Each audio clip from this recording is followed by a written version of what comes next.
There it is, making a total mess again. Even going slow, look. Look at that. Absolute crap. And you all want to go and buy 3D printers, do you? Yeah.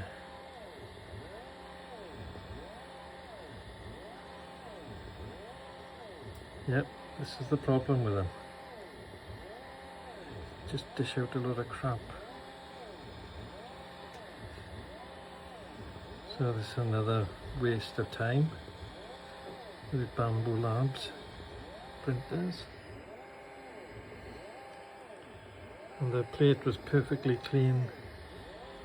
You can see it's not adhering properly.